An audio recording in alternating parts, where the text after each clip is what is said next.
I understand that we need to be more critical of a device like the Retroid Pocket Mini that's more expensive and is classed as sort of more premium as something cheap like the Miyu Mini Plus.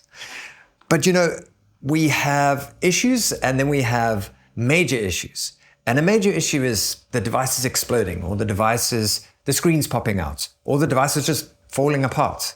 This video shader, the CRT shader issue on the Retroid Pocket Mini is not a major issue. If you don't know what I'm talking about, the Retroid Pocket Mini has an issue where if you put certain CRT shaders on it, some of the scan lines and some of the pixels look strange. The core of the issue is that the software and the hardware and parts of the hardware within the system are fighting against each other because the screen is not the right pixel ratio. They said it was a 960p and it's not a 960p. And I've seen this before. When I used to do drone videos, there would be a little thing in the scene that would become an issue and it would snowball into something that's just ridiculous and it would develop into something very toxic. That is what's happening now, because I watched Retro Game Core's video explaining this issue in detail. He went into the weeds of what this issue is, and the more I watched it, the more angry I became with this community of ours, because this is not a big issue. We're dealing with middle-aged people, grown-ups, adults with day jobs who are arguing that Retroid did an unacceptable thing by releasing a defective product. This is the things that people are saying online. This issue is about some CRT shaders that look janky. Now, do you understand what a CRT shader is? It's supposed to make the screen look crappy like it did in the older days. I mean, when you were a kid and you played on a CRT screen, do you not remember Mario looking like nothing like what we see now? Sonic would run across the screen and you'd be like, where even is this hedgehog, because the screen was so bad. The backdrop, the scenery looked terrible. We are trying to emulate something that was terrible, and now we're complaining that it looks terrible. I used to find the concept of grown-ups arguing about the graphics between Mega Drive and SNES. I used to find it endearing.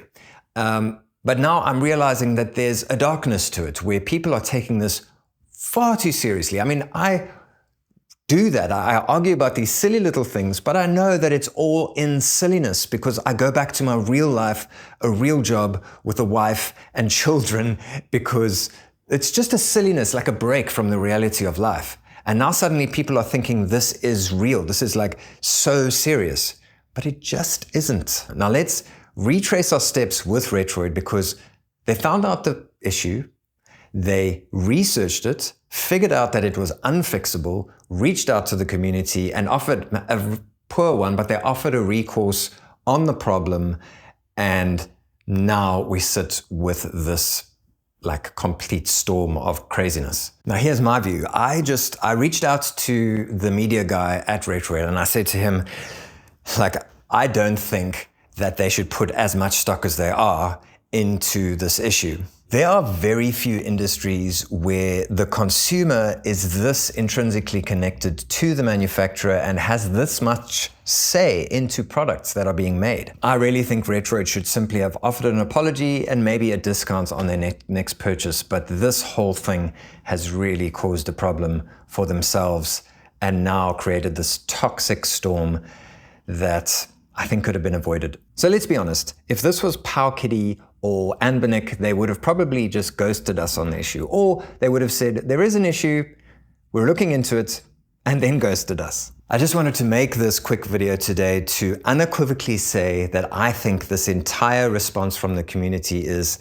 unacceptable, and I am ashamed to be part of this retro gaming community right now. So that social media manager I mentioned, he's had to resign. He has resigned for fear of threats. Someone put his details online and people are threatening him. Bear in mind, he's a social media manager. He has no say in fixing this issue. And he has actually resigned. And I want to say to this community, shame on you. Shame on you for taking something this minuscule and causing this much damage. We are a bunch of middle-aged people and young people playing olden day games on these fun little devices for the joy and love of retro gaming. And this business is just unacceptable. And if you want to be angry with me, go ahead, but just go watch other people's videos, because I am not interested in being involved in a community that is this toxic. For those of you who are still here, let us rally behind the childhood wonder and joy of playing retro games. That is why we're here. It is a fun break from the reality of all the crap that goes on in this world. We need a safe haven to just be nerds, and the rest of them can F off for all I care. But let's just keep this happy, positive community going.